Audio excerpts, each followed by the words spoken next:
So now we're going to collage this onto a journal page. This one doesn't really matter if it's upside down or whatever, so I'll just do it this way. And we're going to also do some painting on that. And here's the one that's with the Tim Holtz paper. I mean, it just looks like regular tissue, or actually you wouldn't even know it's tissue other than this wrinkle. Looks like scrapbooking paper. But I'll just show you how easy it is to paint this one as well. What we have to work with are two stacks.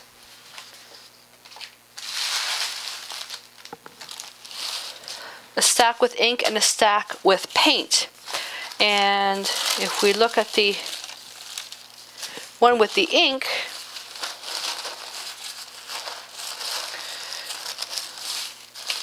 there's the white one. That's the reverse for the glass. So I mean, you can't really tell which is which. The paint one is a little bit finer, but this is pretty dark. Depends on how much paint you put down. But the flexibility that you have with what you can do with it, you can do the monoprinting with the gelatin plate, with a jelly plate or an actual homemade gelatin plate with Knox gelatin, I should say. So you can do the reverse with these. It makes great backgrounds, different colors, on different colored paper using different inks, and even on black. That's what gets me, is that you can do this. Do you know how much it would cost to buy the paper to do this? And not saying I don't support the local market, but this is great. Doesn't really matter which one we use. We can also stamp on top, which is sort of what I'm thinking of here, is that the music paper is I stamped on something I did with a homemade stamp. I mean, you can go on and on and on with this. Collaging, there's absolutely no difference whatsoever. So because this is kind of red, so why don't we, I want to use this so bad. I want to use that so badly. This would actually be really pretty right there. Look really nice, but I don't want to cover too much of that up. I could turn around and use one of these as my background. Now what I'm going to do is I'm going to go off the paper a bit. Okay, so it goes to the very, very edge. I could tear it like this and then just do it like this, but now I have to paint the back. Okay, so it depends if you want it to look like it's on top or part of the paper. Part of the paper, collage it to the very edge and then just trim it. Or if you want it to look like it's torn on top, then you're going to do it like this. That's completely up to you. Completely up to you. The tearing and making it look like it's actually on top is the fastest, and because I'm trying to keep these videos, you know, this one here is going to be, I think, an hour and a half. I'm going to just do it like this. And you don't necessarily have to cover everything. It's a background. You can leave some parts exposed. Okay. So if we think of it like that, and then we can take, and now I'm just mixing and matching. It doesn't necessarily have to be the stuff that's acrylics only or the stuff with ink only. I'm now just going to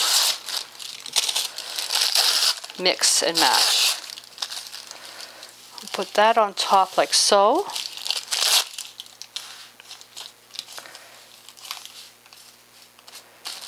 Okay. And this one here is actually really, really cool.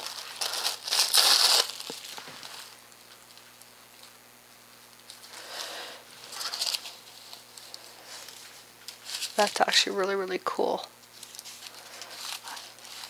So you can decide how you want that to look. Let's try it this way just to see what it looks like. I don't want to lose the lady's face. I'll just do it off the paper like this.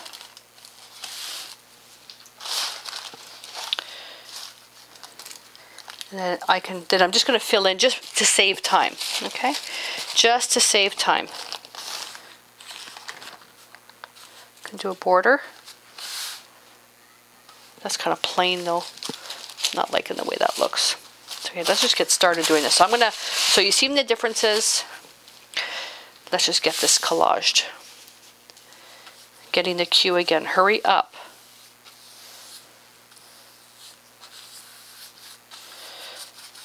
I don't want to hurry up because if I do lots of videos, then Joe has to buy me the computer. Because right now I have a laptop, a computer, and this old clunker, which doesn't really do anything anymore.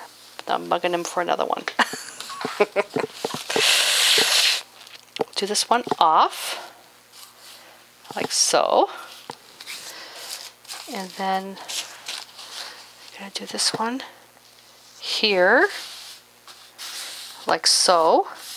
The tissue with the acrylic paint is going to be stronger because it's acrylics.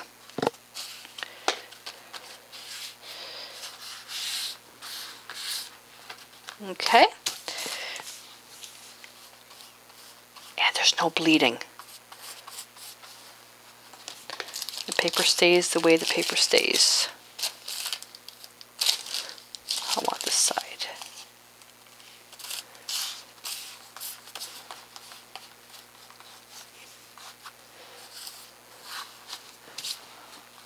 Awesomeness.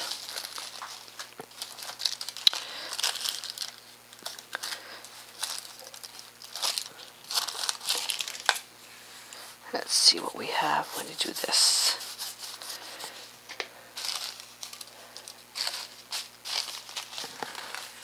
I want to get a variety of the papers.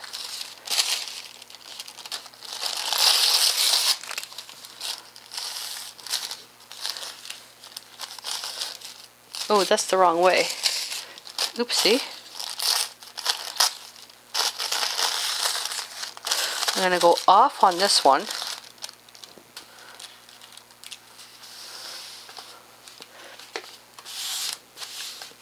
See what it looks like when it's transparent.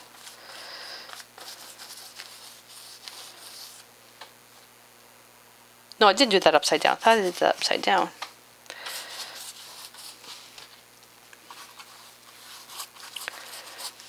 Okay.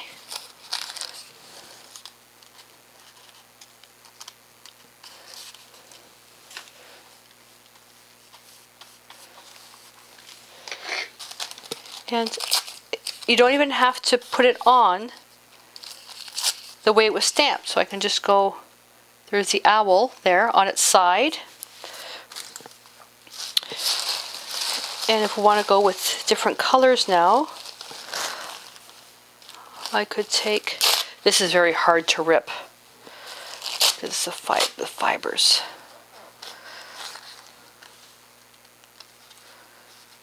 We'll offcut that.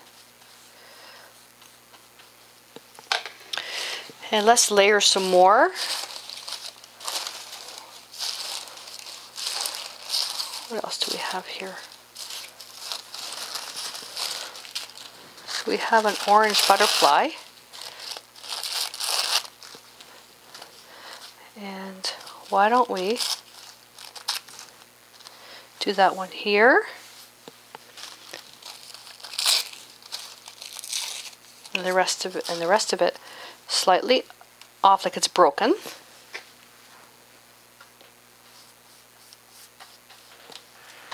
Now this is bleeding, remember, so some of the paper ink is coming off.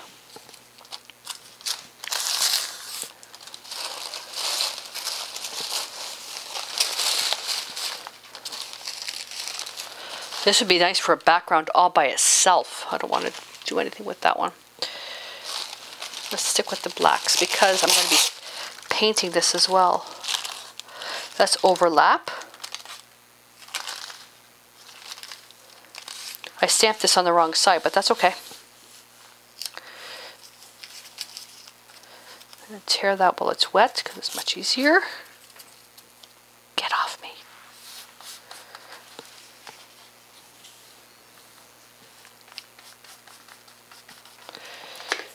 Oh, I want to cover everything up. I don't want to leave any paper showing.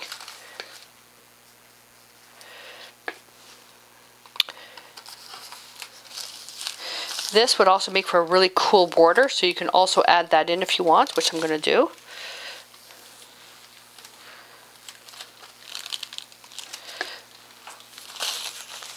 Bottom or top? The bottom. Very edge. Do I have something else that I can use?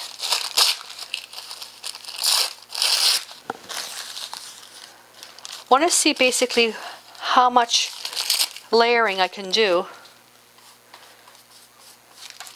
It's all about experiments.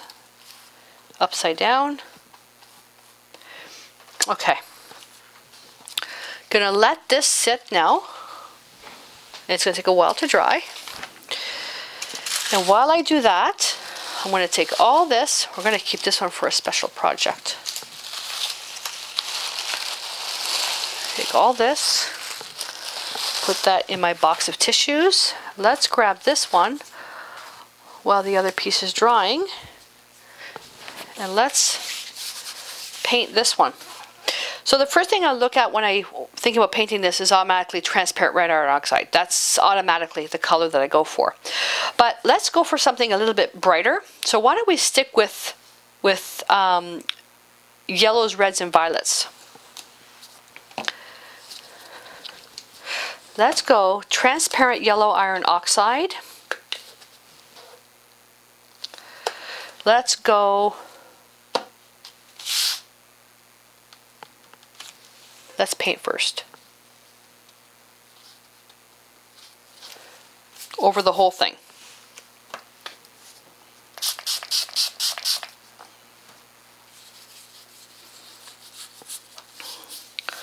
Over the entire piece.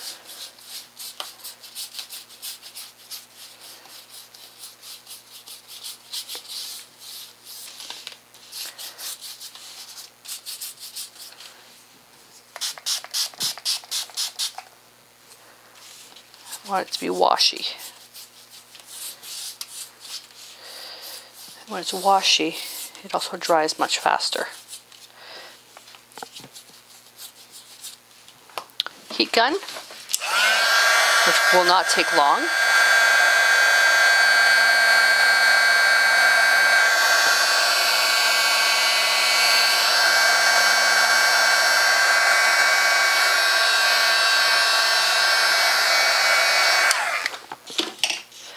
Let's now go to Naphthol Red Light. Okay. Thinking twice about that one. Thinking twice about that one.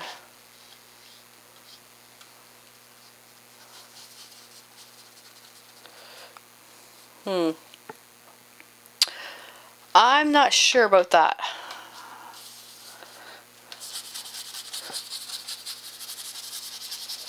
Okay, just had to do an edit there. I sneezed. I sneezed.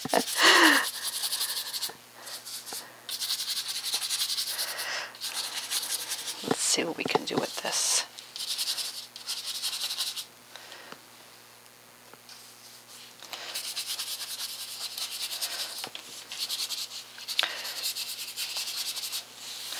Let's see what we can do with this.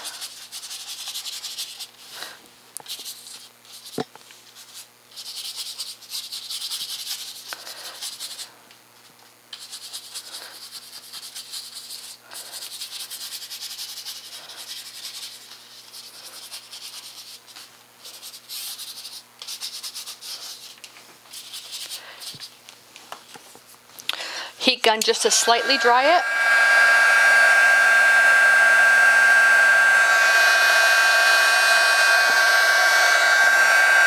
Make sure some areas are still slightly wet. And I think I'm running out of baby wipes.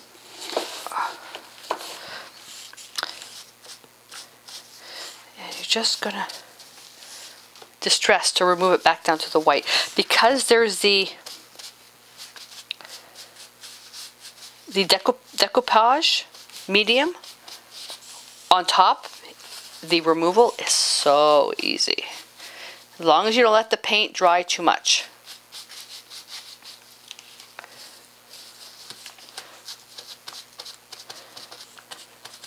You know what else you can do?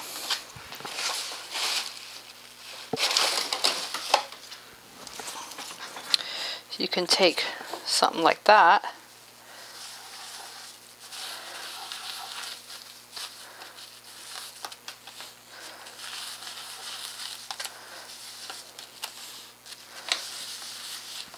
Don't need to wipe the whole thing out.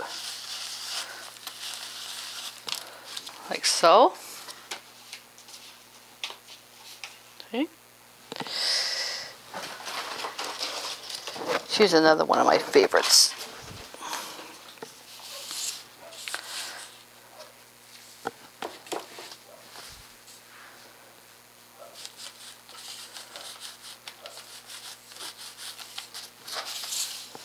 Okay.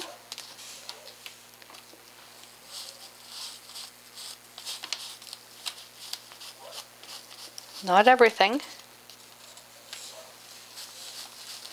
Oh, gizmos, barking, mail must be here. Okay. Heat gun.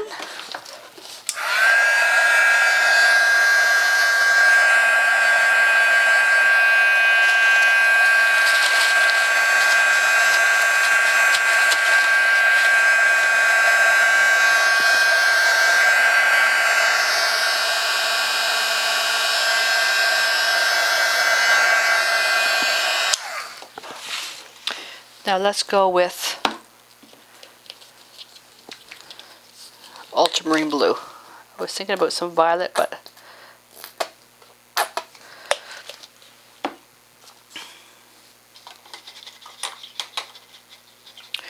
going to put the fan away for that, and I'm going to go to my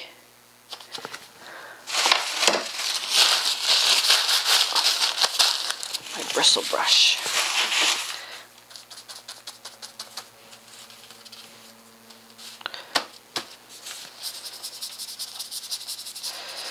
And as I do this,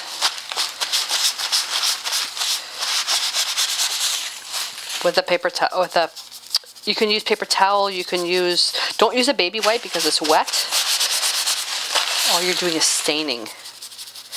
But this has to be dry.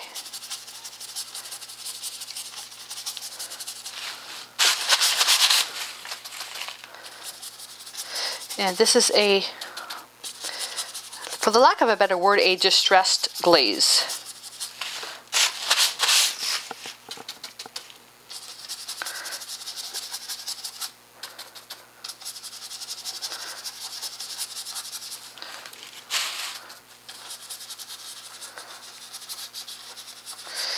And you can see why I didn't choose to go with the dioxazine purple. First of all, it would be way too intense.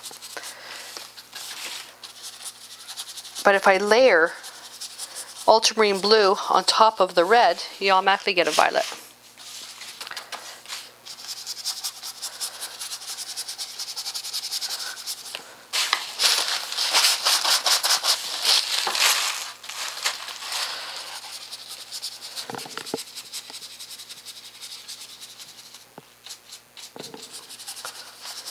Just watching Joe giving me my hand signals. It's the typical hurry up.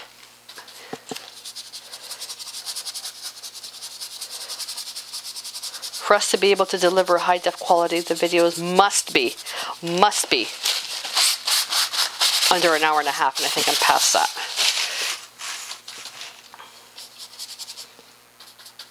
I could always split the video into two. See, Joe, I can always split the video into two. So, nah on you. I should be nice. There we are. Look at that. And then you can build it up even further if you want. I can go into with a bit more red, and that'll even turn things more purple on the corners.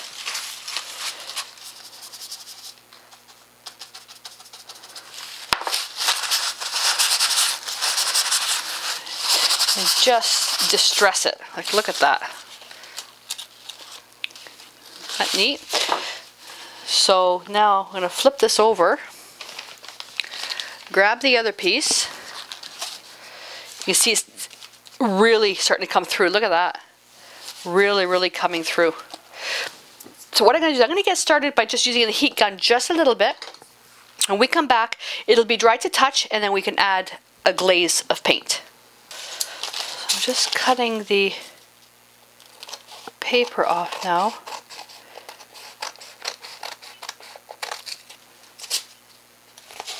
Whoops, tore that a bit too far. Now this is dry to touch. It'll become even more transparent. Look how beautiful that is. This is going to become even more transparent.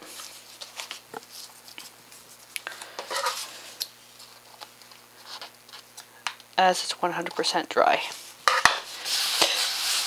We can leave it the way it is, or we can paint it, and of course I'm going to paint it. If you put something too dark, you are going to lose a lot of the contrast. So ideally you want to put something on that's very, very light and very transparent. So why don't we just go with what's on our palette and just paint it with, well, transparent yellow iron oxide, I guess, is the lightest. If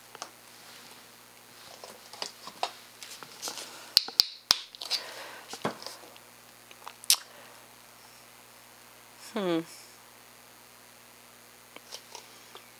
going to put some extender. Let's see what happens if we take extender and burnt sienna. It would help if I would put the extender in the right place, right?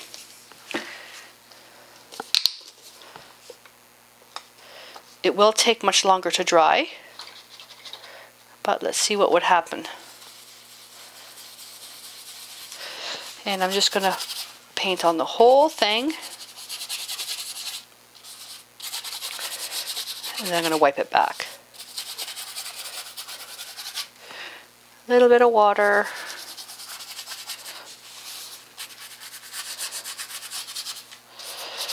And I like using the fan brush for this because the application of the paint, it's inconsistent. Some areas are light, some areas are heavy. And take some yellow iron oxide right here. Ooh, that turned out nice. Okay, so now I know what I can do. Paper towel. I've got these old industrial paper towels.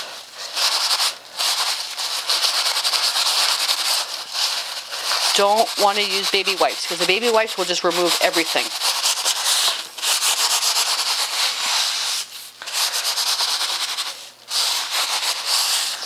Awesome.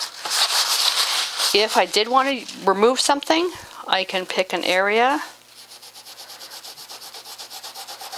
and just wipe it back. Same with the ladies, if they were the focus, or the butterfly. Like so. Okay. Where did my brush go?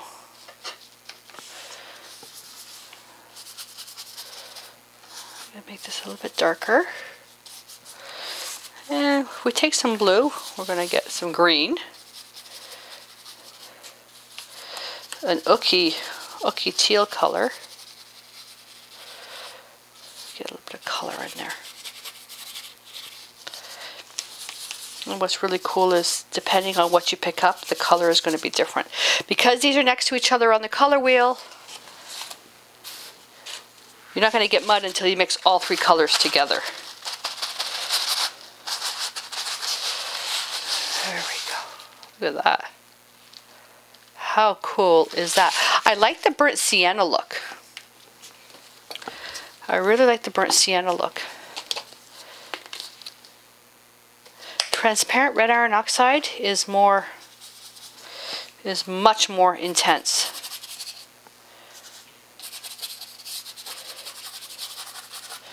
Much more intense. See the difference? But in wiping this down, I can take my baby wipe and just, if I want to distress an area,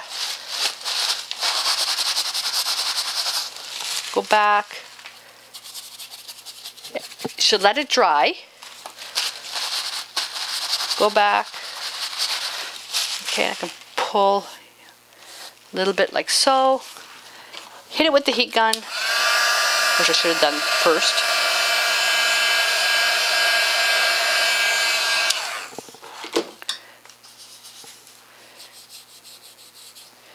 Right to the very edge.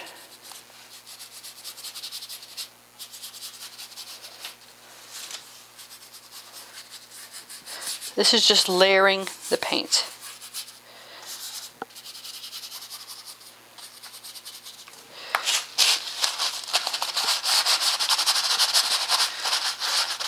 And make sure when you wipe that you don't have any patterns for the wiping marks. If you get wiping marks, that's fine, but just make sure they're not in a pattern.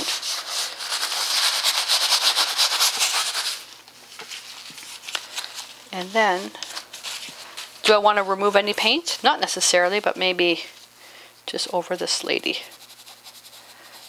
Let's make her nice and bright, like so.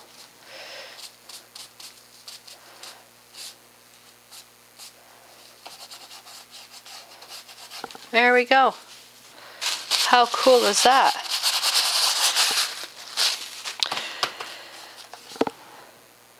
Oh, nothing on the back. So there we are. So we've done 2 projects in this one with homemade stamped tissue paper and then just by using commercial paper. And I wonder if I can zoom out to get, oh, there we go. So although this is printed paper and it's more uniform, that you can customize your pieces much nicer when you stamp your own paper. Now this is a very, very rough piece with black, the mono printed stamped image in the background, but you can see how well this looks here. Okay, and then the actual regular stamped images without the black. Pretty cool, eh? So I will leave you with this, and hope to see some of your stamped tissue backgrounds. And join me next time for the next video where we're going to work on a stamped tissue background, but we're now going to introduce some type of spraying and collaging with feathers. Sounds interesting? I bet it does. So until then, stay inspired.